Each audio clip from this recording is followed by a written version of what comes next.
नमस्कार. एस न्यूजमध्ये आपलं स्वागत. सविस्तर बातम्यांपूर्वी एक नजर टाकूयात ठळक घडामोडींवर.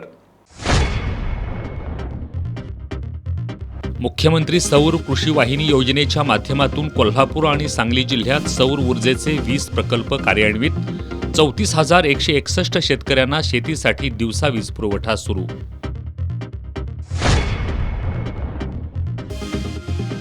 पंचगंगा नदीच्या पाणी पातळीबाबत चुकीची माहिती दिल्याप्रकरणी जिल्हाधिकाऱ्यांची पाटबंधारे विभागाला नोटीस.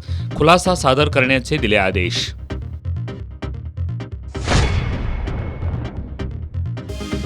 भारतीय संविधान जगातील सर्वश्रेष्ठ संविधान. राजर्षी शाहू व्याख्यानमालेत संविधानाचे अभ्यासक डॉक्टर भालबा विभुते यांचं प्रतिपादन. घुणकीत इमारतीचं रंगकाम करताना विजेचा धक्का बसल्यानं नवे पारगावातील पेंटरचा मृत्यू. आणि राऊतवाडी धबधब्यावर सेल्फी घेताना पाण्याच्या प्रवाहात वाहून जाणाऱ्या पर्यटकाचा वाचला जीव. अन्य पर्यटकांनी दाखवली तत्परता. वर्षा पर्यटनासाठी येणाऱ्यांनी खबरदारी घेण्याचं पोलीस आणि महसूल प्रशासनाचं आवाहन.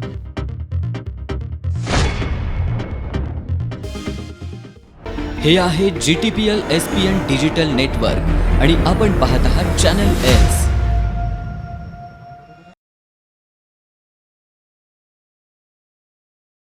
सविस्तर बातम्यांमध्ये आपलं पुन्हा एकदा स्वागत.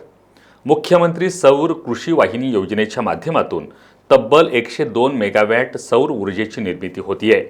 त्यामुळं आता शेतकऱ्यांना शेतीसाठी दिवसा वीज पुरवठा करणं शक्य होत आहे. कोल्हापूर आणि सांगली या दोन्ही जिल्ह्यांमधील 34,161 शेतकऱ्यांना आता शेतीसाठी दिवसा वीज पुरवठा सुरू झालाय. शेतीसाठी दिवसा वीज पुरवठा करण्यासाठी राज्यात मुख्यमंत्री सौर कृषी वाहिनी योजना 2.0 राबवण्यात येते. यामध्ये राज्यात विविध ठिकाणी सौर ऊर्जा निर्मिती प्रकल्प उभारणीचं काम सध्या सुरू आहे. कोल्हापूर परिमंडल अंतर्गत येणाऱ्या कोल्हापूर जिल्ह्यात 9 तर सांगली जिल्ह्यात 11 प्रकल्प कार्यान्वित झालेत. या प्रकल्पांची एकूण स्थापित क्षमता 102 मेगावॅट झाली आहे. मुख्यमंत्री सौर कृषी वाहिनी योजना 2.0 अंतर्गत अवघ्या एका वर्षात दोन्ही जिल्ह्यातील 34,161 शेतकऱ्यांना आता शेतीसाठी दिवसा वीज पुरवठा होणार आहे. राज्यात उभारण्यात येणाऱ्या 16,000 मेगावॅट क्षमतेच्या जगातील सर्वात मोठ्या विकेंद्रित सौर ऊर्जा निर्मिती प्रकल्पाच्या शृंखलेतील कोल्हापूर आणि सांगली जिल्ह्यातील 20 प्रकल्प कार्यान्वित झालेत. यामुळे कोल्हापूर जिल्ह्यातील 29 कृषी वाहिन्यांवरील तर सांगली जिल्ह्यातील 39 कृषी वाहिन्यांवरील शेतकऱ्यांना दिवसा वीज पुरवठा सुरू झाला आहे.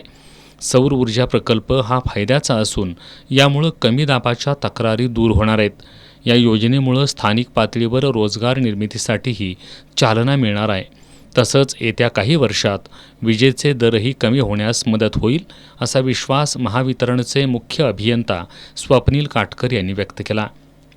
सांगली जिल्ह्यात साधारण 11 प्रकल्प 70 मेगावॅटचे कार्यान्वित झाले आहेत. कोल्हापूर जिल्ह्यात साधारणतः 35 मेगावॅटचे 10 प्रकल्प कार्यान्वित झालेले आहेत. एकूण 105 मेगावॅटचे सोलर प्रकल्प कोल्हापूर झोनमध्ये कार्यान्वित झालेले आहेत. त्याच्यामुळे साधारणतः 34,970 शेतकऱ्यांना आपण दिवसा वीज पुरवठा सध्या शेतीसाठी सुरू केलेला आहे. या सोलर प्रकल्पामुळे शेतकऱ्यांना दिवसा वीज मिळतेच आहे, पण त्यांच्या बाकीच्या तक्रारी, लो व्होल्टेजच्या तक्रारी ह्या सुद्धा दूर होत आहेत. सौर ऊर्जेपासून वीज निर्मिती होताना कुठल्याही प्रकारचं ज्वलन होत नाही. उष्ण कटिबंधातील आपल्या देशात सूर्यप्रकाश भरपूर उपलब्ध असलेला स्रोत आहे. त्यामुळं राज्यातील ऊर्जा निर्मिती क्षेत्रात सौर ऊर्जेचा पर्याय पुढे आलाय. घुणकी इथं इमारतीचं रंगकाम करत असताना विजेच्या तारेला स्पर्श झाल्यानं नवे पारगाव इथल्या सागर शिंदे या पेंटरचा मृत्यू झालाय. आज सकाळी 11 वाजता ही घटना घडली आहे. CPR पोलीस चौकीत या घटनेची नोंद झाली आहे. हातकणंगले तालुक्यातील नवे पारगाव इथं सागर आनंदा शिंदे हे आपली पत्नी आणि 2 मुलांसमवेत राहत होते. ते इमारतीचे रंगकाम करून उदरनिर्वाह करत होते.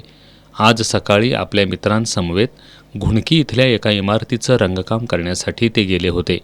उंच इमारतीचे रंगकाम करत असताना सागर यांचा स्पर्श शेजारून जात असलेल्या विजेच्या तारेला झाला. यावेळी विजेचा धक्का बसल्यानं सागर बेशुद्ध अवस्थेत खाली कोसळले. सागर यांचे नातेवाईक आणि मित्र परिवारानं त्यांना उपचारासाठी तात्काळ CPR इथं आणलं. मात्र उपचारापूर्वीच त्यांचा मृत्यू झाल्याचं डॉक्टरांनी सांगितलं. सागर यांच्या मृत्यूची बातमी कळताच त्यांच्या नातेवाईकांनी CPR आवारात एकच आक्रोश केला. या घटनेची नोंद CPR पोलीस चौकीत झाली आहे. पंचगंगा नदीच्या पाणी पातळीबद्दल चुकीची माहिती दिल्याप्रकरणी जिल्हाधिकारी अमोल येडगे यांनी गंभीर दखल घेतली आहे. या प्रकरणी त्यांनी पाटबंधारे विभागाला नोटीस बजावून खुलासा करण्याचे आदेश दिलेत. दरम्यान कोल्हापूर जिल्ह्यात आजही पावसानं विश्रांती घेतली आहे. पावसानं उघडीप दिल्यानं पंचगंगेच्या पाणी पातळीत घट होती आहे.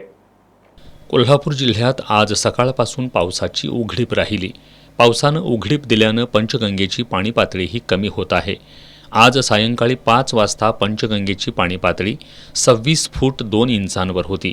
पावसानं उसंत घेतली असली तरी मात्र अद्यापही जिल्ह्यातील 19 बंधारे पाण्याखाली आहेत. दरम्यान पंचगंगा नदीच्या पाण्याची पातळी शनिवारी दुपारी 29 फुटांहून अधिक असल्याची माहिती पाटबंधारे विभागाकडून प्रसारमाध्यमांना देण्यात आली होती. मात्र पावसाची उघडीप असतानाही पंचगंगा नदीच्या पाणी पातळीत वाढ कशी झाली याबाबत शंका व्यक्त केल्या जात होत्या. याची गंभीर दखल घेत जिल्हाधिकारी अमोल येडगे यांनी पाटबंधारे विभागाला चुकीच्या माहिती प्रसारमाध्यमांना दिल्याबद्दल नोटीस बजावून खुलासा करण्याचे आदेश दिलेत. भारतीय संविधानाची मूलभूत चौकट ही संसदेला सुद्धा बदलता येत नाही. अतिशय कष्टानं, विचारपूर्वक आणि अभ्यासपूर्वक संविधानाची निर्मिती करण्यात आली आहे. म्हणूनच भारतीय संविधान जगातील सर्वश्रेष्ठ संविधान आहे असं प्रतिपादन संविधानाचे अभ्यासक डॉक्टर भालबा विभुते यांनी केलंय. ते राजर्षी शाहू छत्रपती मेमोरियल ट्रस्टतर्फे आयोजित राजर्षी शाहू व्याख्यानमालेत बोलत होते. राजर्षी शाहू छत्रपती मेमोरियल ट्रस्टतर्फे राजर्षी शाहू व्याख्यानमालेचं आयोजन करण्यात आलंय.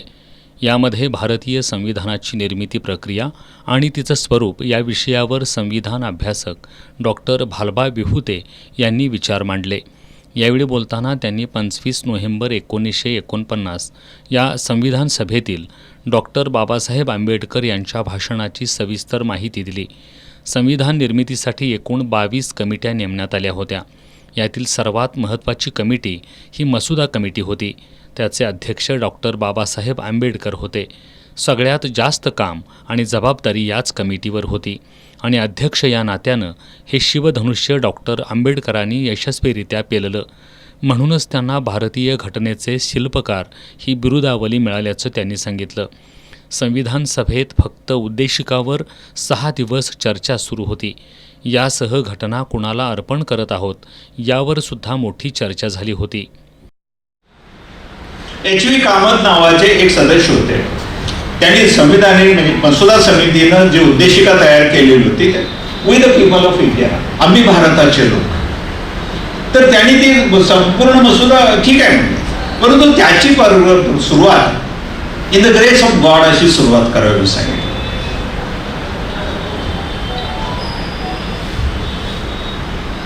अर्थात त्याच्यावर चर्चा झाली. राजेंद्र प्रसाद यांनी त्यांना कन्व्हिन्स करण्याचा प्रयत्न केला. डॉक्टर बाबासाहेब आंबेडकरांनी मसुदा समितीचे अध्यक्ष म्हणून त्यांना तो ठराव पाठवून घ्यावा सांगितला. बट ही इन्सिस्टेड आणि शेवटी तो मताला टाकला गेला आणि तो 41 विरुद्ध 37 मताने 67-68 मताने फेटाळला. आतापर्यंत 106 घटना दुरुस्त्या करण्यात आल्या आहेत.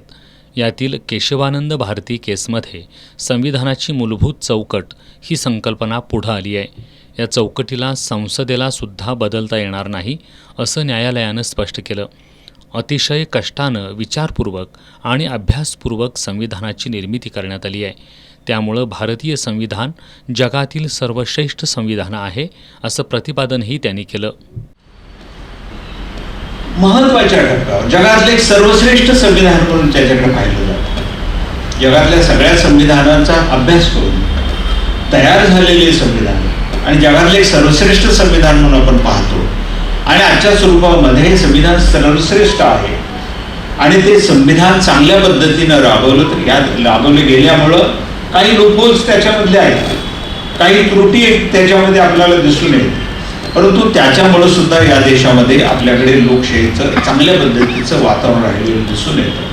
पण तरी सुद्धा हे फक्त संविधान चांगलं असून चालणार नाही. संविधानाचा अंमल कोण करतं याच्यावर त्याची उपयुक्तता अवलंबून असते.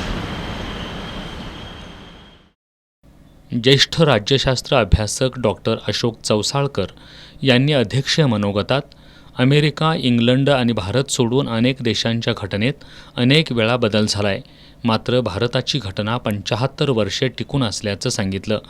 यावेळी राजदीप सुर्वे, भारती कांबळे यांच्यासह नागरिक उपस्थित होते.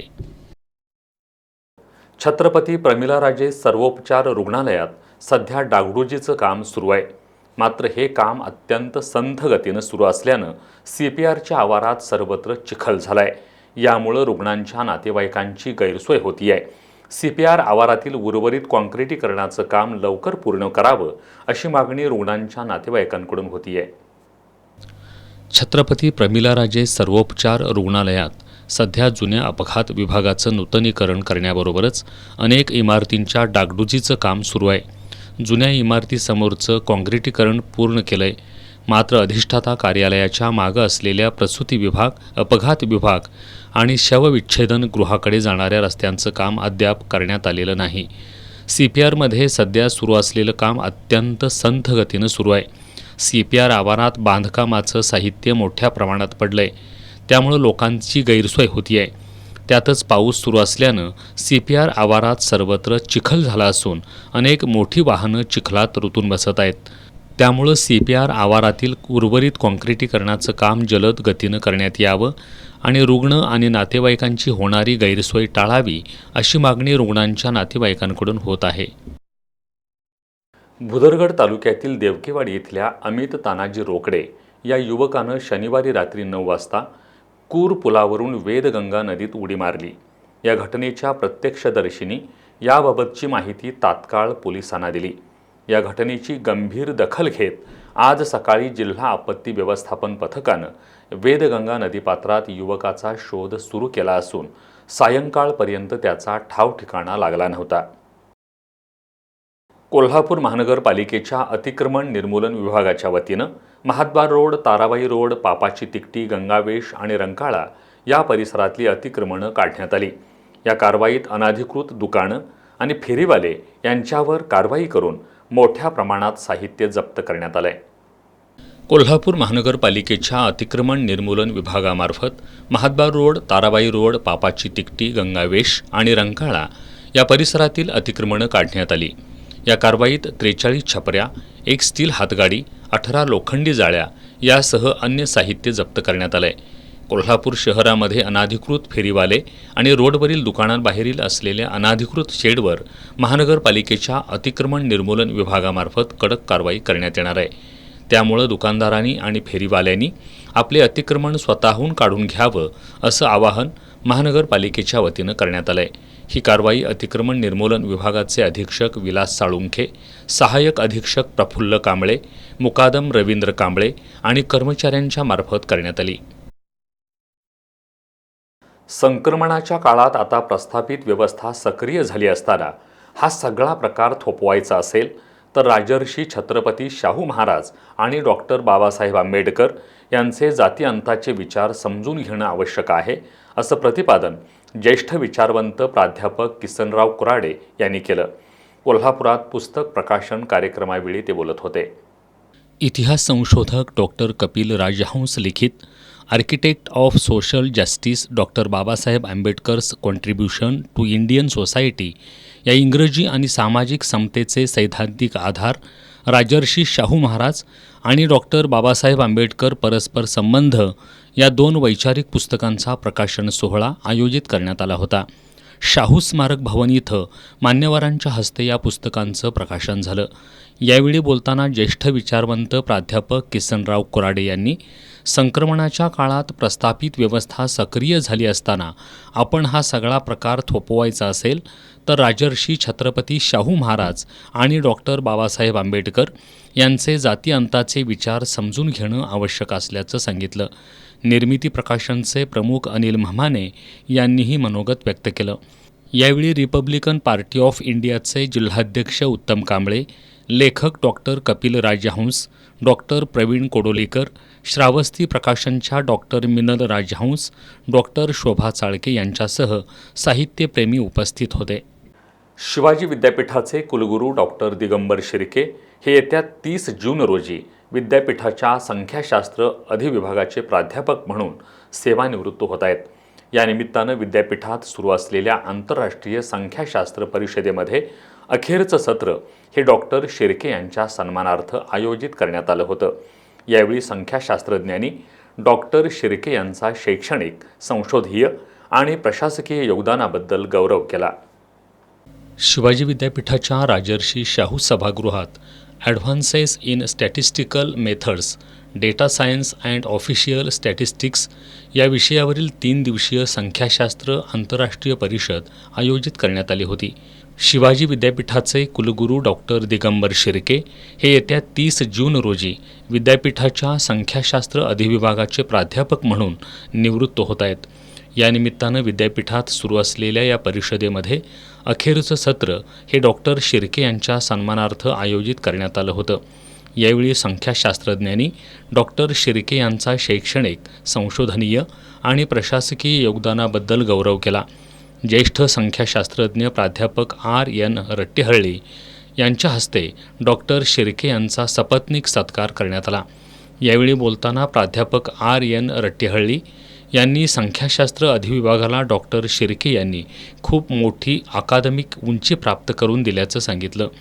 अमेरिकेतील मिसिसिपी स्टेट विद्यापीठाचे प्राध्यापक प्रकाश पाटील, ज्येष्ठ संख्याशास्त्रज्ञ डॉक्टर अनिल गोरे यांनीही मनोगत व्यक्त केलं. सत्काराला उत्तर देताना कुलगुरू डॉक्टर दिगंबर शिर्के यांनी आपल्या जडणघडणीमध्ये योगदान देणाऱ्या शालेय जीवनापासून ते विद्यापीठीय जीवनापर्यंत सर्व शिक्षकांप्रती कृतज्ञता व्यक्त केली.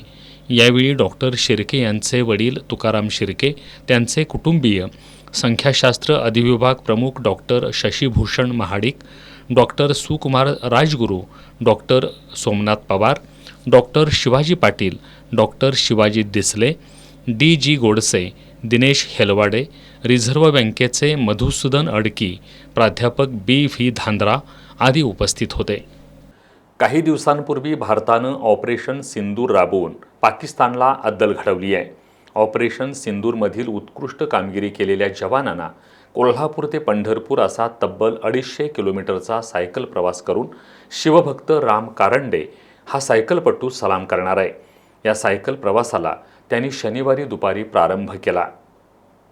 पहलगाम हल्ल्यानंतर भारतानं ऑपरेशन सिंदूर राबवून पाकिस्तानला अद्दल घडवली आहे. ऑपरेशन सिंदूरमधील जवानांना कोल्हापूर ते पंढरपूर असा तब्बल 250 किलोमीटरचा सायकल प्रवास करून शिवभक्त राम कारंडे हा सायकलपट्टू सलाम करणार आहे. ते कोल्हापुरातून पंढरपूरला रवाना झाले. त्यांच्या समवेत माजी सैनिक असलेले सायकलपट्टू दिनकर पवार हे देखील आहेत. यंदाच्या वारीला आम्ही एक विशेष उपक्रम करत आहे, ऑपरेशन सिंदूर. या ऑपरेशन सिंदूरमध्ये भारतीय जवानांनी अतिशय उत्कृष्ट अशी शौर्याची कामगिरी केलेली आहे. त्यांना कुठेतरी सलामी ह्याच्यासाठी आजची आम्ही वारी खऱ्या अर्थाने त्यांना आम्ही समर्पित करतो. तर आम्ही कोल्हापूर ते पंढरपूर असा तब्बल 250 किलोमीटर सायकल परिक्रमा करून एक अनोख्या पद्धतीने भारतीय जवानांना त्यांच्या सन्मानार्थ आजची ही वारी त्यांना समर्पित आहे. कोल्हापुरात हॉकी स्टेडियमजवळ राहणारे राम मोहन कारंडे हे चांगले सायकलपटू आहेत. विविध उपक्रमातून ते नेहमी जनजागृती करत असतात. विधानसभा निवडणुकीत 1000 किलोमीटर सायकलीवरून प्रवास करून त्यांनी मतदानाबाबत जनजागृती केली होती. रंकाळा तलाव कचरामुक्त, प्रदूषणमुक्त करण्यासाठी त्यांनी रंकाळ्याभोवती 76 किलोमीटर प्रदक्षिणा घातली होती. ऑलिम्पिकवीर स्वप्नील कुसाळेला शुभेच्छा देण्यासाठी रंकाळा तलावाला 16 फेऱ्या मारल्या होत्या. निरोगी आणि नशामुक्त भारताच्या जनजागृतीसाठी एक चळवळ सक्षम सायकल मोहिते अंतर्गत त्यांनी 30 गावांमध्ये जनजागृतीचं काम केलं होतं. इचलकरंजी महानगरपालिकेच्या वतीनं शनिवारी राजाराम मैदानावर आंतरराष्ट्रीय योग दिन साजरा करण्यात आला. यावेळी विनायक मुरदुंडे, निलेश कागिनकर आदींनी योग प्राणायामाची प्रात्यक्षिकं सादर केली. इचलकरंजी महापालिका, आर्ट ऑफ लिव्हिंग, गुरुप्रसाद योग परिषद, इचलकरंजी पतंजली योग समिती, IM फिट क्लब यांच्या सहकार्यानं जागतिक योग दिन साजरा करण्यात आला. राजाराम मैदानावर आयुक्त पल्लवी पाटील यांच्या हस्ते या कार्यक्रमाचा शुभारंभ करण्यात आला. सहाय्यक आयुक्त विजय राजापुरे, मुख्य लेखापरीक्षक आरती खोत, अतिरिक्त आयुक्त सुषमा शिंदे, उपायुक्त नंदू परळकर आदींची प्रमुख उपस्थिती होती. विनायक मुरदंडे, निलेश कागिनकर यांच्यासह त्यांच्या सहकार्याने योग प्राणायामाची प्रात्यक्षिकं सादर केली. Rajarshi Shahu high school, girls high school, Rabindranath Tagore Vidyaniketan, Rambhau Jagtap high school, Adarsh Vidyamandir, Sultanpure high school आणि महानगरपालिका प्राथमिक शाळातील विद्यार्थ्यांनी यामध्ये सहभाग घेतला होता. भाजपच्या वतीनं माजी मंत्री प्रकाश आवाडे आणि भाजपचे प्रदेश उपाध्यक्ष सुरेश हळवणकर यांच्या उपस्थितीत योग दिन साजरा झाला. पंचगंगा तीरावर योग प्रशिक्षक सुहास पवळे आणि त्यांच्या सहकार्यांनी उपस्थितांकडून योगाची विविध प्रात्यक्षिकं करून घेतली. शहरातील विविध शाळा महाविद्यालयांमध्येही योग दिन साजरा झाला.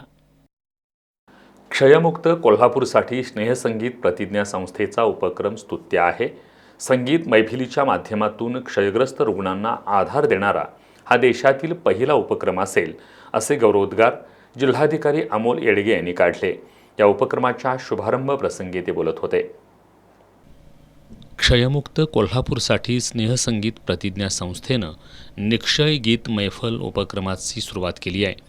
या उपक्रमांतर्गत सलग 365 दिवस फेसबुक लाईव्ह संगीत मैफिलीचं आयोजन करण्यात आलं आहे. त्यातून संकलित होणाऱ्या मदत निधीतून जिल्ह्यातील क्षयरोगांना मोफत पोषण आहार दिला जाणार आहे.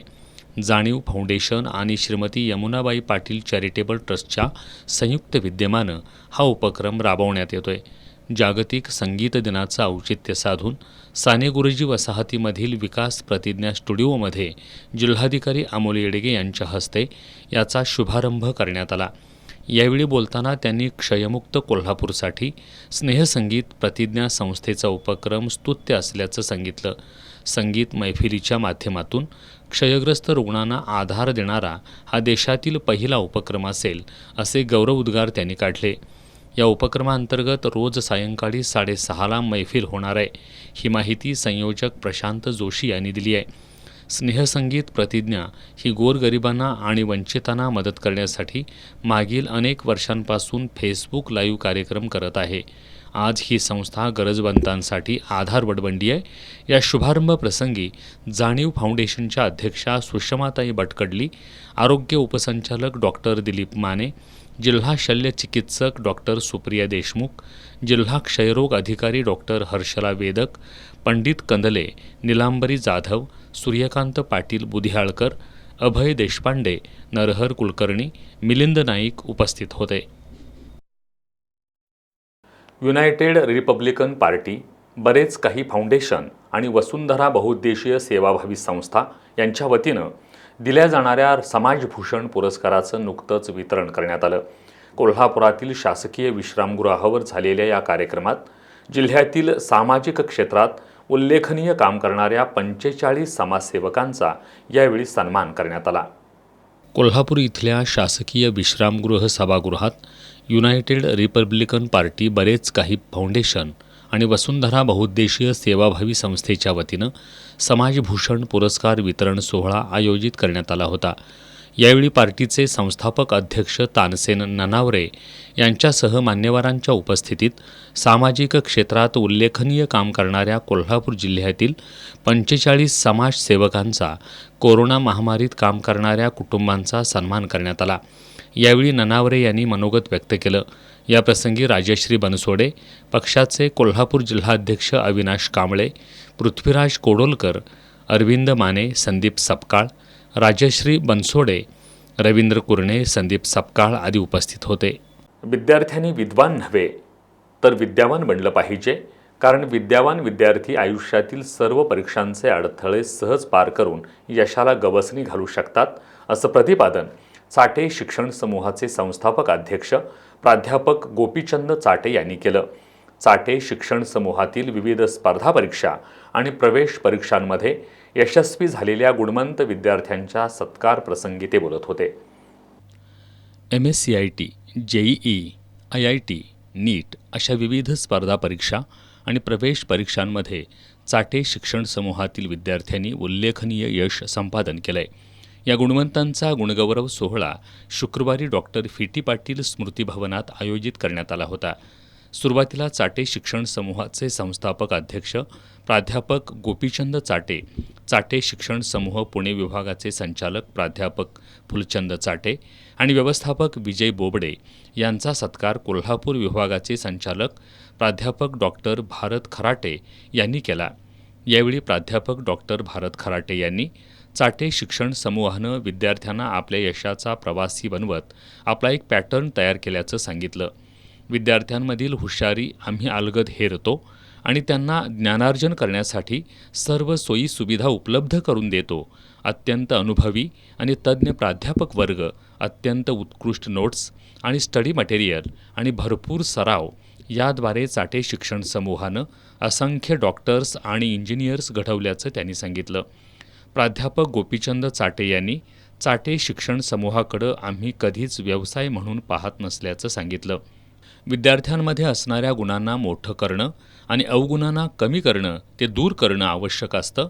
अभ्यासाची योग्य पद्धत आणि बदलत्या परिस्थितीनुसार अभ्यासक्रम शिकवणं या दोन्ही बाबी आम्ही अत्यंत प्रामाणिकपणे जपतो. चाटे शिक्षण समूहाच्या कोल्हापूर विभागाच्या यशाबद्दल त्यांनी प्राध्यापक डॉक्टर भारत खराटे यांचं कौतुक केलं. प्राध्यापक फुलचंद चाटे आणि व्यवस्थापक विजय बोबडे यांनी कोल्हापूर विभागातील विद्यार्थ्यांनी मिळवलेल्या प्रचंड यशाबद्दल सर्व विद्यार्थ्यांचं अभिनंदन केलं. यावेळी आयुष पाटील, आर्य खापणे, मोहिका कुंभोजकर, आयुष पवार, सुजन कापसे, दिव्या जासुजा, श्रावणी पाटील, अदिती माने, दिनेश बिष्णोई, अभिषेक शिमगावे, दिव्या चोडणकर, सोहम खतकर, श्वेता कांबळे, पृथ्वीराज केसरकर, संयोगिता पांडव, रुद्र माळगी, ओम फराकटे, श्रेयस फराकटे, ओंकार पाटील, सेजल जाधव, विनीत वडिंगेकर, आर्यन पवार, आर्यन भंडारी, मंथन भंडारी, वेदांत तपासे या सर्व MSCIT, JEE, IIT नीट परीक्षेमध्ये यशस्वी होऊन पुढील व्यावसायिक अभ्यासक्रमासाठी पात्र ठरलेल्या विविध 91 विद्यार्थ्यांचा धनादेश, शाल, सन्मानचिन्ह आणि पुष्पगुच्छ देऊन सत्कार करण्यात आला. याप्रसंगी चाटे शिक्षण समूहाचे प्राचार्य प्रशांत देसाई, सरव्यवस्थापक LD थोरात, शाखा व्यवस्थापक श्रीधर कुलकर्णी, पालक प्रतिनिधी अमित कुंभोजकर, ॲडव्होकेट संजय कापसे, निवृत्त DYSP सतीश माने, राज घुले, रमेश बनकर, मदन नागोसे, दादा चोबे, अमर शितोळे, प्रदीप भोसले, शीतल भंडारी, गणेश देवकर, प्राध्यापक मधुकर पाटील, प्राध्यापक सर्जेराव राऊत, प्राध्यापिका प्रज्ञागिरी यांच्यासह चाटे शिक्षण समूहातील विविध पदाधिकारी, शाखाप्रमुख, सर्व शिक्षक आणि शिक्षकेतर कर्मचारी, विद्यार्थी आणि पालक उपस्थित होते. रोटरी क्लब ऑफ करवीरच्या वतीनं शिवाजी विद्यापीठाचे कुलसचिव डॉक्टर फी.एन. शिंदे यांना करवीर भूषण हा पुरस्कार नुकताच प्रदान करण्यात आला. हा पुरस्कार मिळाल्याबद्दल डॉक्टर शिंदे यांनी कृतज्ञता व्यक्त केली आहे. रोटरी क्लब ऑफ करवीर यांच्या वतीनं शिवाजी विद्यापीठाचे कुलसचिव डॉक्टर फी.एन. शिंदे यांना उल्लेखनीय कार्याबद्दल करवीर भूषण हा पुरस्कार मान्यवरांच्या हस्ते प्रदान करण्यात आला. यावेळी रोटरी क्लब ऑफ करवीरच्या सर्व माजी अध्यक्षांचा सत्कारही करण्यात आला. करवीर भूषण पुरस्कारानं सन्मानित केल्यानंतर डॉक्टर फी.एन. शिंदे यांनी कृतज्ञता व्यक्त केली. यावेळी रोटरीचे माजी प्रांतपाल राजूभाई दोशी, सहाय्यक प्रांतपाल गिरीश जोशी, अध्यक्ष कुशल पटेल, सेक्रेटरी नारायण भोई, माजी अध्यक्ष दिलीप शेवाळे, निलेश भादुले, दिलीप प्रधाने, संजय पाटील, संभाजी पाटील, निशिकांत नलवडे, दिलीप शेवाळे, हरीश पटेल, सुभाष आलेकर, उदय पाटील, डॉक्टर संदीप पाटील यांच्यासह सर्व सदस्य उपस्थित होते. चारचाकी वाहनानं दुचाकीला जोराची धडक दिल्यानं दुचाकीवरील आळते इथला पोपट गणपती जाधव हा जागीच ठार झाला. सांगली कोल्हापूर रस्त्यावरील रामलिंग फाटा इथं शनिवारी रात्री 11:30च्या दरम्यान हा अपघात झाला. हातकणंगले तालुक्यातील आळते इथला पोपट गणपती जाधव हा लक्ष्मी औद्योगिक वसाहतीमध्ये एका खाजगी कंपनीत नोकरीस होता. शनिवारी रात्री 11:30च्या सुमारास कामावरून तो आळते इथं आपल्या घरी जात होता. सांगली कोल्हापूर रस्त्यावरील रामलिंग फाटा इथं आळतेच्या दिशेनं रस्ता ओलांडत असताना त्याच्या दुचाकीला कोल्हापूरहून हातकणंगलेच्या दिशेनं निघालेल्या 4 चाकी वाहनानं जोरात धडक दिली. या धडकेत पोपट याचा जागीच मृत्यू झाला. या अपघात प्रकरणी 4 चाकी वाहन चालक स्वप्नील बाळासू गजबर याला हातकणंगले पोलिसांनी ताब्यात घेतलंय. अधिक तपास हातकणंगले पोलीस करतायत. आता एक नजर टाकूयात महत्त्वाच्या बातम्यांवर संक्षिप्त स्वरूपात. फास्ट न्यूजचे प्रायोजक गोकुळ.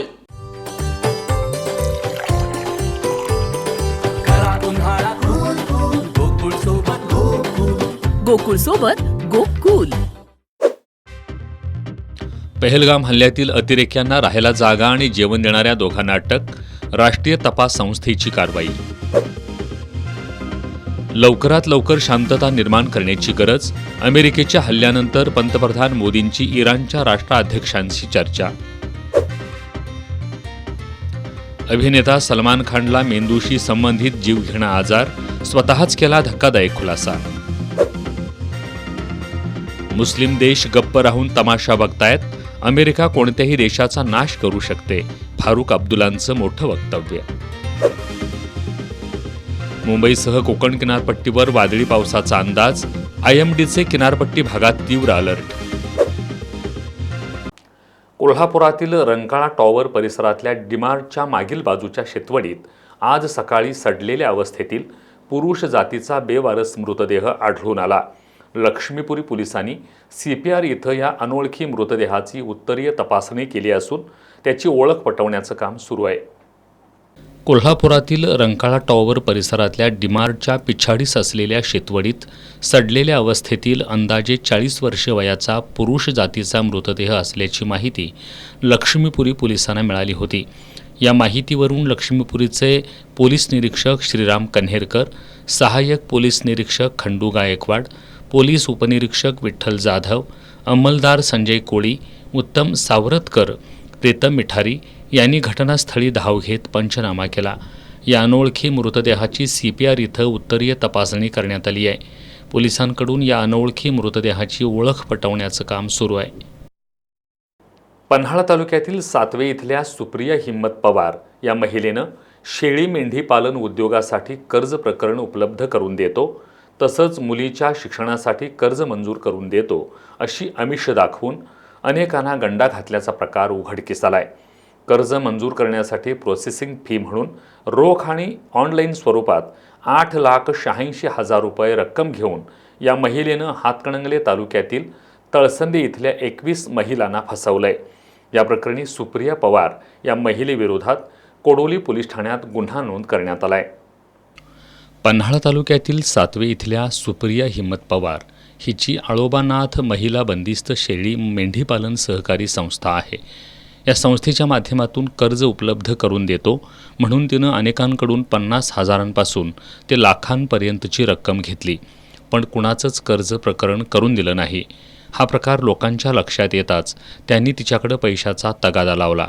मध्यंतरी सुप्रिया पवार हिला कोडोली पोलिसांनी एका अल्पवयीन मुलीला भोंदूबाबाच्या जाळ्यात अडकवल्याप्रकरणी पोस्को गुन्ह्याखाली अटक केली होती. तिला अटक केल्यानंतर तिच्याकडं गुंतवणूक करणाऱ्या लोकांनी आता तिच्या विरोधात तक्रार द्यायला सुरुवात केली आहे. हातकणंगले तालुक्यातील तळसंदे इथल्या 21 महिलांना शेळी मेंढी पालन उद्योगासाठी कर्ज प्रकरण उपलब्ध करून देतो असं तिनं आमिष दाखवलं होतं. कर्ज मंजूर करण्यासाठी प्रोसेसिंग फी म्हणून या महिलांकडं रोख आणि ऑनलाईन पद्धतीनं पैशाची मागणी केली होती. त्यानुसार या महिलांनी सुप्रिया पवार यांच्या सातवे इथल्या घरी प्रत्यक्ष भेट दिली. त्यांनी रोख स्वरूपात आणि ऑनलाईन स्वरूपात डिसेंबर 2023 ते मार्च 2025 पर्यंत वेळोवेळी तिला सुमारे 8,86,400 रुपये दिलेत. पैसे स्वीकारून सुप्रिया पवार हिनं त्या महिलांना कोणतंही कर्ज मंजूर केलेलं नाही. आपली फसवणूक झाल्याचं लक्षात आल्यानंतर या महिलांनी कोडोली पोलीस ठाण्यात सुप्रिया हिम्मत पवार या महिलेविरोधात तक्रार दिली आहे. कोडोली पोलीस ठाण्यातर्फे मी कोडोली परिसरातील सर्व नागरिकांना आवाहन करतो की सुप्रिया पवार राहणार सातवे यांनी आळोबानाथ शेळी बंदिस्त संस्थेमार्फत ज्या कोणत्याही नागरिकांची फसवणूक केली असेल त्या नागरिकांनी कोडोली पोलीस ठाणे येथे संपर्क साधावा. सुप्रिया पवार यांच्याविरुद्ध कोडोली पोलीस ठाण्यात फसवणुकीचा गुन्हा दाखल करण्यात आलेला आहे.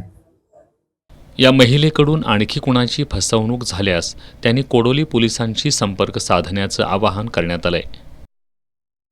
शरीरास घातक असणारे इंजेक्शन बेकायदेशीररित्या विकणाऱ्या अमोल अशोक पाटील याला स्थानिक गुन्हे अन्वेषण शाखेनं अटक केली आहे. त्याच्याकडून 63,000 रुपये किमतीचे इंजेक्शन्स आणि मोबाईल संच असा 73,000 रुपये किमतीचा मुद्देमाल जप्त केला आहे. डॉक्टरांच्या सल्ल्याशिवाय मेफेनटेरमाइन सल्फेट हे इंजेक्शन घेतल्यास मानवी जीवितास धोका निर्माण होण्याची शक्यता असते. काही लोक स्वतःच्या आर्थिक फायद्यासाठी हे घातक इंजेक्शन विक्री करत असतात. अशा लोकांवर कारवाई करण्याच्या सूचना पोलीस अधीक्षक योगेश कुमार गुप्ता यांनी जिल्ह्यातील सर्व प्रभारी अधिकाऱ्यांना दिल्या होत्या. या अनुषंगानं स्थानिक गुन्हे शाखेच्या पोलिसांनी हे इंजेक्शन बेकायदेशीरपणे विक्री करणाऱ्या प्रयाग चिखली इथल्या अमोल अशोक पाटील याला अटक केली आहे. त्याच्याकडून 63,000 रुपये किमतीची इंजेक्शन आणि एक मोबाईल संच असा 73,000 रुपयांचा मुद्देमाल जप्त केला आहे.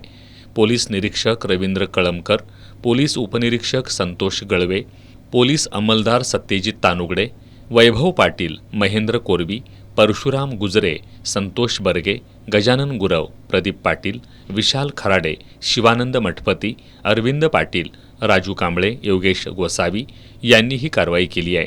अमोल पाटील याला पुढील तपासासाठी करवीर पोलिसांच्या स्वाधीन केलंय.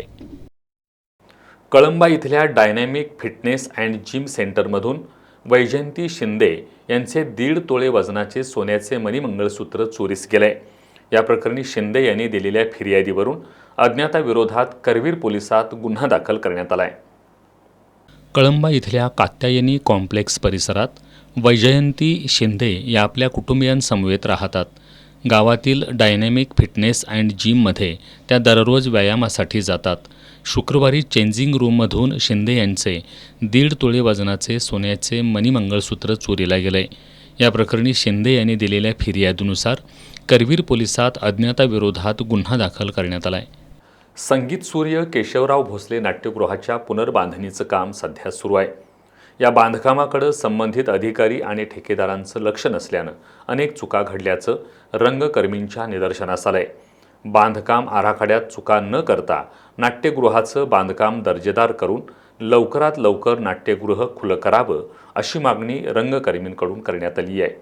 8 ऑगस्ट 2024 रोजी रात्री संगीत सूर्य केशवराव भोसले नाट्यगृहाला आग लागली होती आणि संपूर्ण नाट्यगृह आगीच्या भक्ष्यस्थानी सापडलं.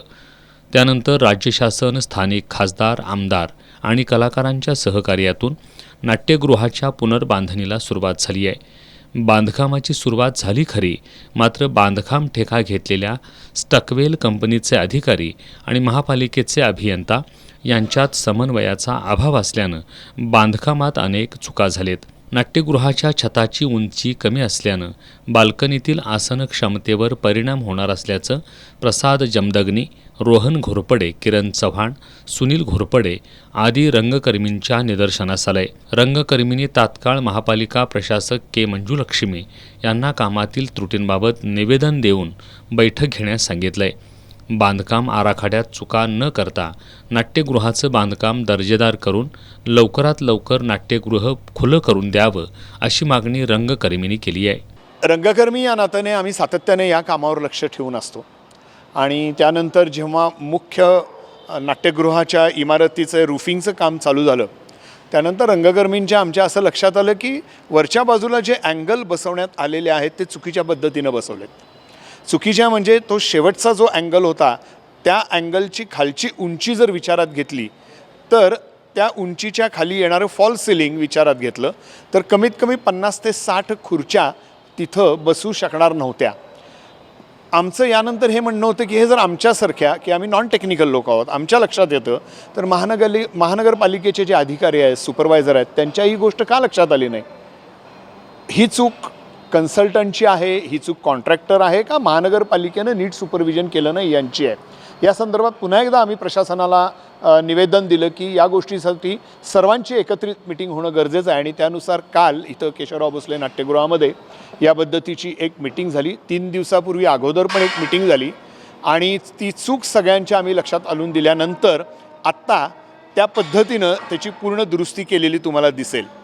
पण हे आम्ही जर लक्ष दिलं नसतं तर कदाचित हे खूप मोठ्या प्रमाणात पुढं काम गेलं असतं आणि मग त्यानंतर ही जी चूक आहे ही परत आपल्याला दुरुस्तच करता आली नसती. कोल्हापूरला मोठ्या आसनक्षमतेच्या नाट्यगृहाची गरज असून महापालिका आणि राज्य सरकारनं याची उभारणी करावी अशी मागणीसुद्धा कलाकारांनी केली आहे. कोल्हापूर जसं वाढत चाललेलं आहे तसं कोल्हापूरला आणखीन एका मोठ्या आसनक्षमतेचं नाट्यगृहाची खरं म्हणजे गरज आहे. दुर्दैवानं सांगावं असं वाटतं की शाहू महाराजांनी 125 वर्षापूर्वी हे नाट्यगृह बांधलं होतं, पण या 125 वर्षामध्ये कुठल्याही राजकीय नेत्याने अशी इच्छा पण प्रदर्शित केली नाही आणि जरी केली तरी ती पूर्णत्वास नेऊ शकले नाहीत की एक नवीन नाट्यगृह कोल्हापुरातील रंगकर्मींसाठी असावं. पण आता यानंतर आमची पुढची मागणी नक्की अशी असेल की कोल्हापूरमध्ये असंख्य अशा जागा आहेत ज्या शासनाच्या आहेत, त्या जागेमध्ये लवकरात लवकर किमान 2,500 क्षमतेचं एक मोठं नाट्यगृह महानगरपालिका आणि राज्य शासन यांनी उभारावं आणि त्यासाठी आमची प्रयत्न चालू आहेत. मराठी नाट्य चित्रपट सृष्टी गाजवलेले अभिनेते स्वर्गीय अरुण सरनाईक यांच्या जीवनावर आधारित माहितीपटाचं आज देवल क्लबमध्ये सादरीकरण करण्यात आलं. याला उत्स्फूर्त प्रतिसाद मिळाला. मराठी नाट्य चित्रपट सृष्टी गाजवलेले अभिनेते स्वर्गीय अरुण सरनाईक यांच्या जीवनावर आधारित पप्पा सांगा कोणाचे या माहितीपटाचं आज देवल क्लब रंगमंदिरात सादरीकरण झालं. यावेळी खासदार शाहू महाराज छत्रपती यांची प्रमुख उपस्थिती होती. सरनाईक यांची कन्या डॉक्टर सविता सरनाईक नाईक नवरे यांनी पुढाकार घेऊन त्यांच्या आठवणींना उजाळा देण्यासाठी या माहितीपटाची निर्मिती केली आहे.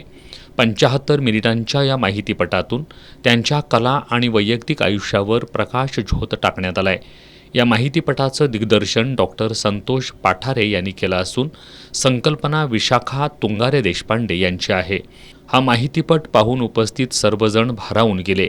यावेळी रणजित नाईक नवरे, नील नाईक नवरे यांच्यासह नाईक नवरे कुटुंबीय नागरिक उपस्थित होते. ABC pro league basketball season 4 Pune या स्पर्धेसाठी कोल्हापूरच्या अनन्या फटकर हिची निवड झाली आहे. अनन्या फटकर ही डू इट बास्केटबॉल अकॅडमीची खेळाडू आहे. तिनं मागील वर्षीसुद्धा सीझन 3मध्ये या स्पर्धेत विजेतेपद मिळवलं होतं. सीझन 4मध्ये अनन्याला मोठी बोली लागली आणि मुंबई हाय-फाय रेसिंग स्टार या टीमनं तिला संघात प्रथम स्थान दिलं. संपूर्ण महाराष्ट्रात अनन्याला 3 नंबरची बोली लागली आहे. तिला राष्ट्रीय प्रशिक्षक केदार सुतार यांचं मार्गदर्शन लाभलं.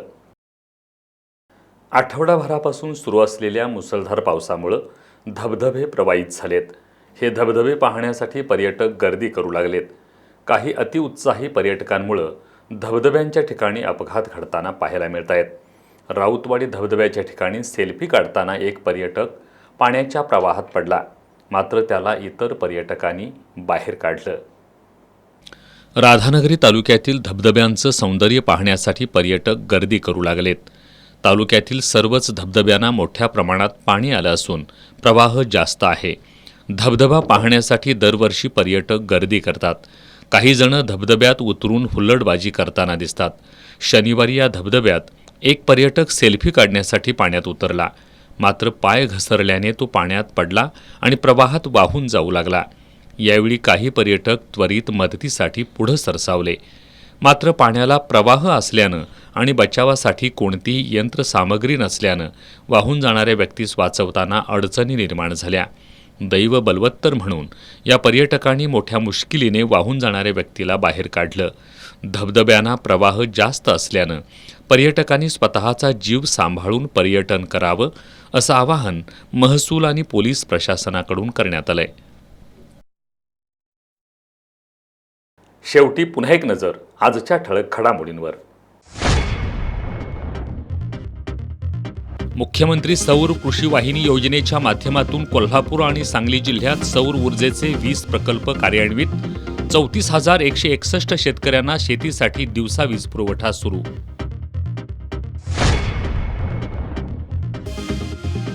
पंचगंगा नदीच्या पाणी पातळीबाबत चुकीची माहिती दिल्याप्रकरणी जिल्हाधिकाऱ्यांची पाटबंधारे विभागाला नोटीस. खुलासा सादर करण्याचे दिले आदेश.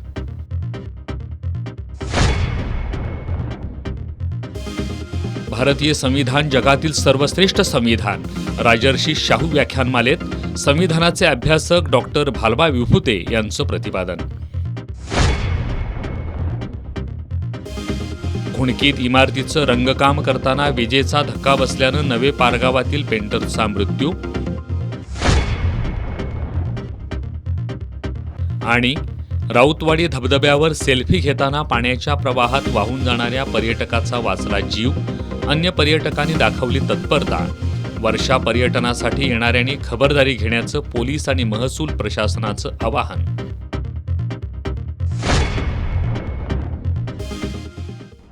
बातम्यांच्या ताज्या अपडेट्ससाठी एस न्यूज कोल्हापूर हे यूट्यूब चॅनल सबस्क्राईब करा.